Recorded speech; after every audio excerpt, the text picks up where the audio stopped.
সালাত, সিয়াম, হজ, যাকাত, তাসবিহ, তাহলিল সবকিছু হবে রসুলের তরিকায়।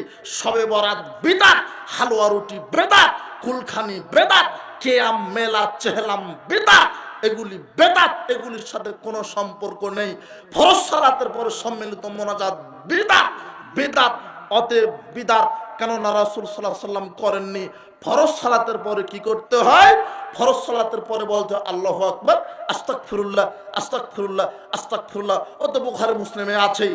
বুখারীর হাদিসে 843 নম্বর হাদিসে আছে, রাসূল সাল্লাল্লাহু আলাইহি ওয়াসাল্লামের নিকট এক গরীব ব্যক্তি এসে বললেন, আল্লাহর নবী, ধনী ব্যক্তি তো হজ করে নেকি নিয়ে নিল, যাকাত দিয়ে নেকি নিয়ে নিল, আমরা তো ধনীদের মতো নেকি ইনকাম করতে পারি না, ইবাদত আমল বলে দেন।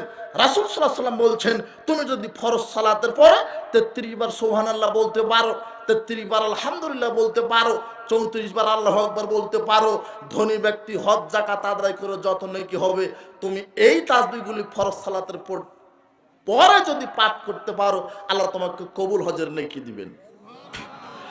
ও তো হেদায়েত আছেই। আল্লাহ বলছেন, ওয়ামা ইউশাকিকির রাসূল মিন বাদি মা তাবায়্যানা লাহুল হুদা। প্রকাশ্য হেদায়েত আসার পরেও যারা রাসূলের বিধানের বিরোধিতা করে, রাসূল সাল্লাল্লাহু আলাইহি ওয়াসাল্লাম এর হেদায়েত আছে। সূরা নিসা 115 নম্বর আয়াত আল্লাহ বলছেন, রাসূল সাল্লাল্লাহু আলাইহি ওয়াসাল্লামের হেদায়েত আসার পরেও যারা বিরোধিতা করে, আপনি যেখানে যে আমলি করেন সেখানে রাসূলের হেদায়েত আছে। আপনি কোথাও এমন একটা আমল করবেন যেখানে রাসূলের হেদায়েত নাই, এরকম নাই। দেখান, আপনি বাড়তি শুধু বেদাত করে নিজের উপরে পাপ চাপিয়ে জাহান্নাম খরিদ করছেন। যত বিপদে আসুক না কেন, আপনি আহলে হাদিস মানুষ, আপনাকে আজ জোরে আমিন বলার কারণে, আপনাকে রাফালে আদান করার কারণে, 8 রাকাত তারাবি পড়ার কারণে, পায়ের সাথে পা লাগিয়ে দেওয়ার কারণে, শিরক বেদাতের বিরুদ্ধে কথা বলার কারণে মসজিদ থেকে বাহির করে দিতে পারে, গলা ধাক্কা দিয়ে বাহির করে দিতে পারে, মসজিদ ভেঙে দিতে পারে। আপনি যদি ধৈর্য সহকারে রাসূল সাল্লাল্লাহু আলাইহি ওয়াসাল্লামের সুন্নাতের অনুসরণ করে জোরে আমিন বলেন, বুকের উপরে হাত বাঁধেন, কাতারের মাঝে ফাঁক রেখে দাঁড়ান, এগুলি রাসূলের সুন্নাতকে যদি আপনি মূল্যায়ন করেন, আপনার নেকি তো এত বেশি হবে। আব্দুল্লাহ বিন মাসউদ রাদিয়াল্লাহু তাআলা আনহু বলেন, রাসূল সাল্লাল্লাহু আলাইহি ওয়াসাল্লাম বলেছেন, ইন্না মিন ওয়ারাইকুম জামানা সাবরিন। পৃথিবীর সাহাবীগণ শোনো, তোমাদের পরে আমার আখেরি উম্মতেরা ধৈর্যের যুগে আসবে। তারা আমার সহি সুন্নাহ মানার কারণে নির্যাতিত হবে। শিরক বেদাত কুসংস্কার জাহেলিয়াতের বিরুদ্ধে কথা বলতে গেলে তারা নির্যাতিত হবে। ওই সময়তে আখেরি জামানার আমার একটা উম্মত যদি আমার একটা সুন্নাতকে আঁকড়ে ধরতে পারে, লিল মুতামাসসিকি ফি আযল খামসিনা শাহিদাম মিনকুম, তাহলে ওই ব্যক্তির নেকি হবে 50 জন শহীদদের সমান। জোরে আমিন বললে নেকি হয় 50 জন শহীদদের সমান। জোরে আমিন বললে কতজন শহীদদের সমান নেকি হয়? 50 জন। রাফালে আদান করলে কতজন শহীদদের নেকি হয়? 50 জন। কেন? এটা রাসূলের সুন্নাত। রাসূল সাল্লাল্লাহু আলাইহি ওয়াসাল্লাম বলছেন, আমার সুন্নাতকে শেষ জামানায় যারা আঁকড়ে ধরবে তাদের নাকি কতজন শহীদদের সমান? 50 জন। ধৈর্য ধরবেন সার্বিক জীবনে।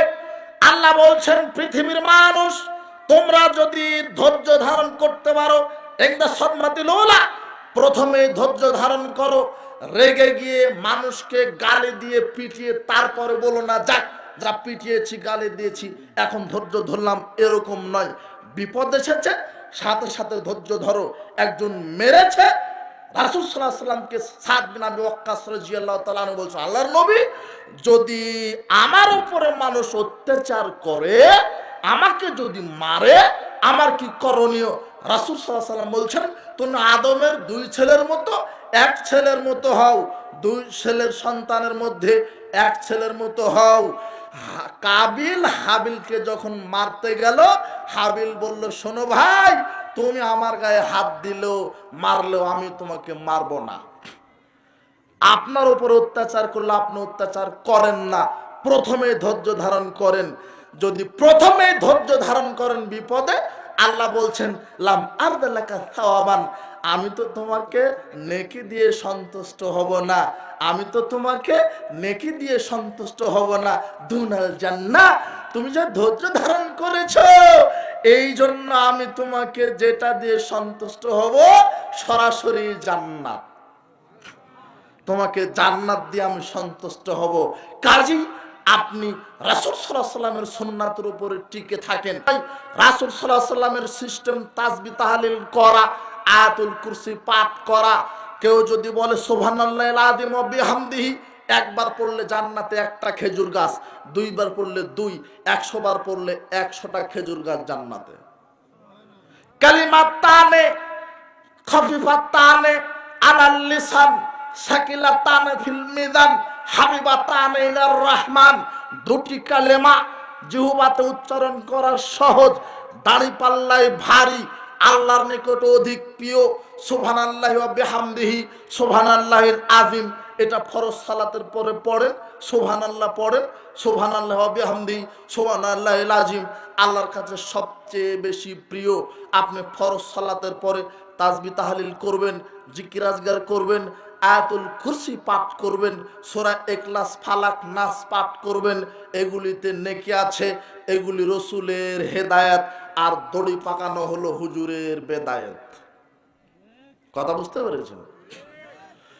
কাজেই রাসূল সাল্লাল্লাহু আলাইহি ওয়াসাল্লামের অনুসরণ করে আপনাকে চলতে হবে, বেদাত করা যাবে না। রাসূল সাল্লাল্লাহু আলাইহি ওয়াসাল্লামের প্রত্যেকটি জায়গাতে হেদায়েত আছে।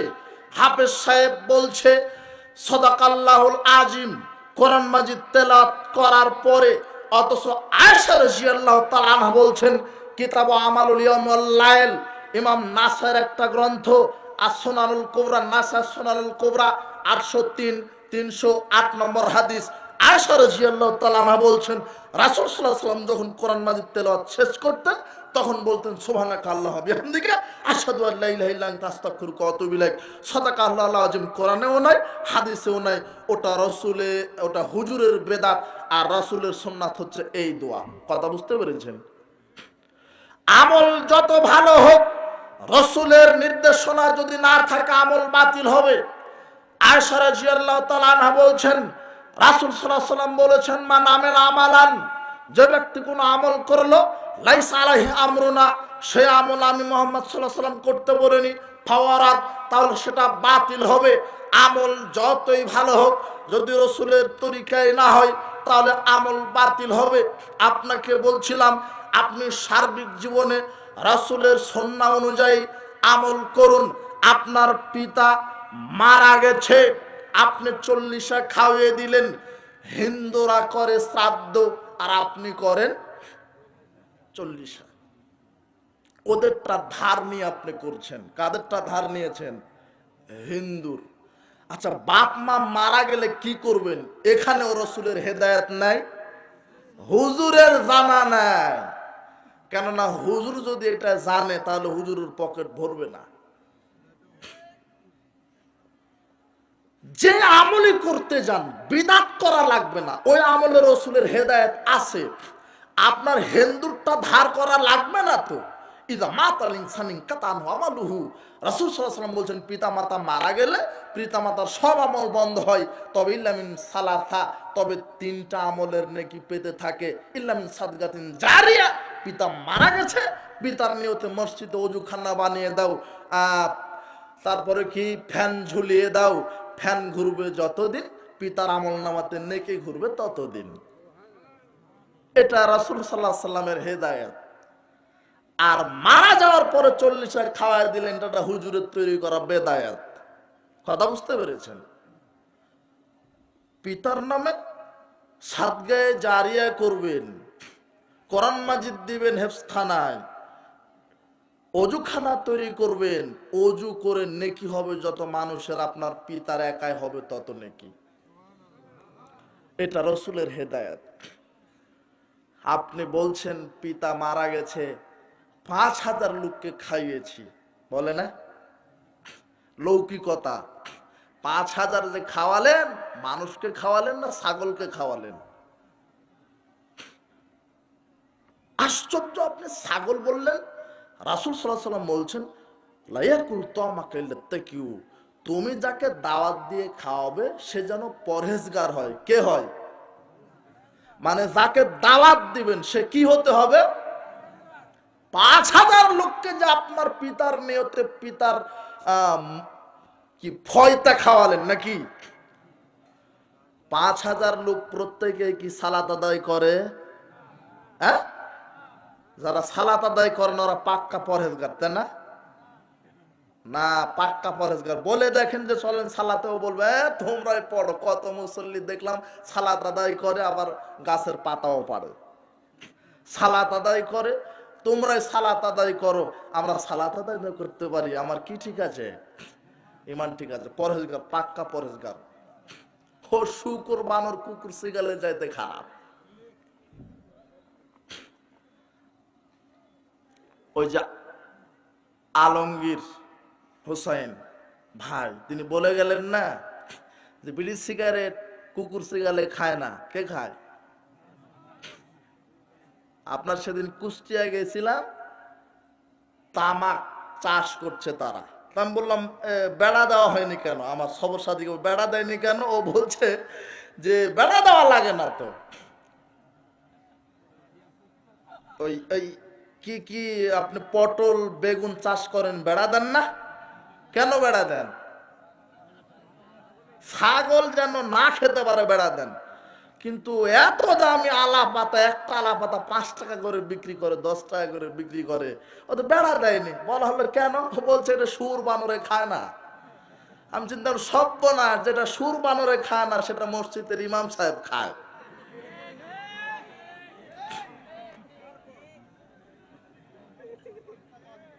আশ্চর্য কথা, যেটা কুকুর সিগাল বানর সুরে খায় না সেটা কে খায়? মানুষ না, হুজুরে খায়। আবার বলে মকরুহ, মকরু বলছে। হুজুরি মকরু, হুজুরি ঠিক নাই। ঘাট ধরে বাহির করে দিবেন, ও ইমাম হওয়ার যোগ্যতায় রাখে না। কথা বুঝতে পেরেছেন? মানসার বাল খামরা সাকেরা লাম তুকবালা সালাতুন আরবাটা সামাহাত, যে ব্যক্তি একবার জর্দা মুখে দিবে তার 40 দিনের সালাত আল্লাহ কবুল করবেন না। ও ইমাম হবে কখন? কথা বুঝতে পেরেছেন? যে ব্যক্তি একবার জর্দা মুখে দিবে তার 40 দিনের সালাত হবে না, ও ইমাম হবে কখন? আশ্চর্য কথা, মানুষের বিবেক বুদ্ধি সব পায়খানা হয়ে গেছে। এমনিতেই ধর্ম মানে হারাম খেয়ে আর হজ যাকাত তাসবিহ তাহলিল আদায় করে, ওদের ইবাদত করাই সার, কোন ইবাদত কবুল হবে না। বলছিলাম আপনাকে রাসূল সাল্লাল্লাহু আলাইহি ওয়াসাল্লামের সুন্নাত অনুযায়ী, কোরআন সুন্নাহ অনুযায়ী আপনাকে জীবন কাটাতে হবে। বিদআত করা যাবে না, রাসূলের সুন্নাত অনুযায়ী চালাবেন। আপনি আপনার পিতার নিয়তে 5,000 লোককে খাওয়ালেন, এর মধ্যে তদন্ত করে দেখেন 4,500 মানুষ 5 ওয়াক্ত সালাত আদায় করে না। আর রাসূল সাল্লাল্লাহু আলাইহি ওয়াসাল্লাম বলছেন বেনামাজিকে দাওয়াত দিয়ে খাওয়াবে না। এটা কে বলছেন? আর আপনি বেনামাজ, হ্যাঁ ও বেনামাজি হোক, ও ইহুদি হোক, খ্রিস্টান হোক, বেদিন হোক, সে যদি আপনার কাছে অসহায় হয়ে সাহায্য চায় তখন আপনি তাকে সাহায্য করতে পারেন। কিন্তু বেনামাজিকে সম্মান করে দাওয়াত দিয়ে খাওয়ানো যাবে না, এটা মনে রাখবেন। কিসের পিতার নিয়তে খাওয়ান আপনি? আশ্চর্য কথা, ওটা হিন্দুরা খাওয়াবে। হিন্দুর যৌতুক মুসলমানের বিবাহে পার হয়েছে, ওদের শ্রাদ্ধ মুসলমানের বিবাহে পার হয়েছে, আর ওদের 31st নাইট, পয়লা বৈশাখ এই বাংলার এক হিজরা মার্কা যুবক যুবতীরা পালন করে।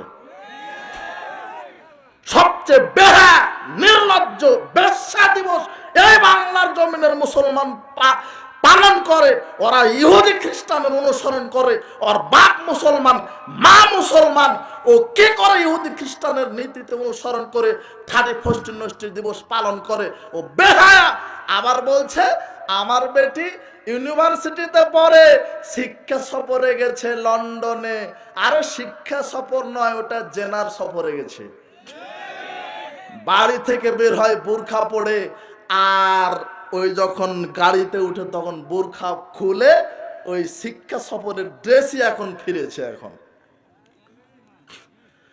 যুবক যুবতী কপত কপতি সব উলঙ্গ, ছিলানা কলা বুঝেন না? কলা বুঝেন? কলা, কলা যখন ছিলিয়ে রাখেন মাছি পড়ে, কলার উপরে চোঁচা থাকলে মাছি পড়ে।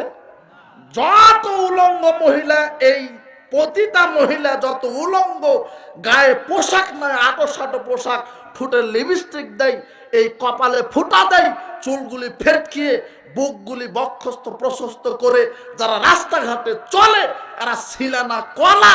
এরা হচ্ছে এদের বডির ওপরে, শরীরের ওপরে লক্ষ মাসি নামক যুবক পড়েছে। একটাও, সব রিজেক্টেড হয়ে গেছে, এগুলি মাল চলবে না। কথা বুঝতে পেরেছেন? ওরা যেন মাসি পড়তে পারে তাই খুলে রাখে, ছিলিয়ে রাখে কলা। ভারতে এক যুবতী বোরখা পড়লো না, কলেজে গেছে, ওরা বলছে কি জয় শ্রীরাম নাকি, জয় শ্রীরাম। হ্যাঁ, যুবতী বল আল্লাহু আকবার, আল্লাহু আকবার। যেখানে আল্লাহর ধ্বনি উচ্চার হয় সেখানে কাফের মুশরিকদের দর্শন মাটির নিচে পুঁতে যায়। যুবতী বিজয় হয়েছে। আমি বলছি বাংলার প্রত্যেক মুসলিম নারীকে, মহিলাকে, স্কুল কলেজ বিশ্ববিদ্যালয়ে যারা পড়ো, 24 ঘন্টার মধ্যে পোশাক পরিবর্তন করে ওই ভারতের ওই মুসলিম নারীর কাছ থেকে শিক্ষা অর্জন করো। পর্দায় থাকলে আল্লাহ সম্মান বাড়িয়ে দেয়, আর বেপর্দায় থাকলে আল্লাহ লজ্জিত করেন, ধর্ষণের শিকার হতে হয়। আর পর্দায় থাকলে পর্দার বিনিময়ে আল্লাহ দুনিয়াতে সম্মান, পরকালে জান্নাত। মুসলিম মহিলারা হুঁশিয়ার হন। এই জন্য নারীরা বেশি জাহান্নামে উলঙ্গতার কারণে। বলছিলাম আপনাকে ইহুদি খ্রিস্টানের ফাঁদে পা দেওয়া লাগবে না। আপনি মুসলিম, আপনার নীতি নৈতিকতার আদর্শে সব ইসলাম পরিপূর্ণ। ইসলাম এমন একটা ধর্ম, অন্য কোনো ধর্মের আদর্শ আপনাকে ধার নেওয়া লাগবে না। ইসলাম এমন একটা ধর্ম যারা সার্বিক জীবনে ইসলাম পালন করে তাদের বৈশিষ্ট্যগত নাম হচ্ছে আহলুল হাদিস। তাদের বৈশিষ্ট্যগত নাম কি? আহলুল হাদিস মানে যারা সার্বিক জীবনে কোরআন এবং সহিহ সুন্নাহকে মেনে চলে, তারা হচ্ছে আহলুল হাদিস। ব্যক্তিগত জীবনে, সামাজিক জীবনে, রাষ্ট্রীয় জীবনে, অর্থনীতি জীবনে, সালাতে, সিয়ামে, অর্থনীতিতে, রাজনীতিতে, সার্বিক জীবনে যারা একমাত্র কোরআন সুন্নাহ মেনে চলে তারাই আহলে হাদিস। যারা মসজিদ আল্লাহু আকবার আর ব্যবসাতে, অর্থনীতিতে, সুদী অর্থনীতি যারা সুদখোর তারা আহলে হাদিস নয়। যারা বিড়িখোর, জর্দাখোর তারা আহলে হাদিস হতে পারেনি।